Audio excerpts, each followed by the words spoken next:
তুমি কি কখনো ভেবেছো আল্লাহ যদি এমন কিছু দিন তোমাকে দেন যেখানে তোমার ছোট্ট একটা আমলও পাহাড় সমান সওয়াব এনে দিতে পারে, তাহলে তুমি কি সেই দিনগুলোকে হালকাভাবে নেবে? জিলহজের প্রথম 10 দিন এগুলো সাধারণ কোনো দিন নয়। এগুলো এমন দিন যেগুলোর কসম আল্লাহ নিজেই করেছেন। আর যখন আল্লাহ কোনো কিছুর কসম করেন, তার মানে সেটা অসাধারণ গুরুত্বপূর্ণ। রাসূলুল্লাহ সাল্লাল্লাহু আলাইহি ওয়াসাল্লাম বলেছেন, এই দিনগুলোতে করা নেক আমল আল্লাহর কাছে সবচেয়ে প্রিয়। ভাবো একবার, আল্লাহ তোমাকে আবার একটা সুযোগ দিচ্ছেন সবকিছু নতুন করে শুরু করার। তুমি হয়তো বারবার চেষ্টা করেছো নিজেকে বদলাতে, কিন্তু পারোনি। তবু আল্লাহ তোমাকে ছাড়েননি।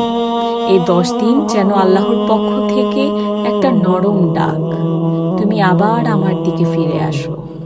এই দিনগুলোতে তোমাকে কিছু বড় কিছু করে নিতে হবে না, শুধু একটু থেমে যাও, একটু নামাজ বাড়াও, একটু বেশি দোয়া করো, কিছু জিকির আর হৃদয় থেকে তওবা। এগুলোই তোমার জীবনের মোড় ঘুরিয়ে দিতে পারে। আর এই দিনগুলোর মধ্যে সবচেয়ে বিশেষ দিন আরাফার দিন, যেদিনে আল্লাহ তার বান্দাদের পাহাড় সমান গুনাহও মাফ করে দেন। হয়তো একটা সত্যিকারের চোখের পানি, একটা ভাঙ্গা মন থেকে বলা আস্তাগফিরুল্লাহ তোমার জীবনকে নতুন করে শুরু করে দিতে পারে।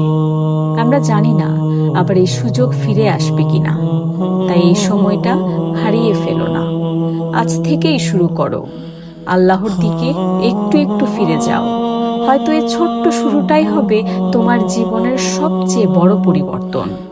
আল্লাহ আমাদের সবাইকে এই বরকতময় দিনগুলোর হক আদায় করার তৌফিক দান করুন। আমিন।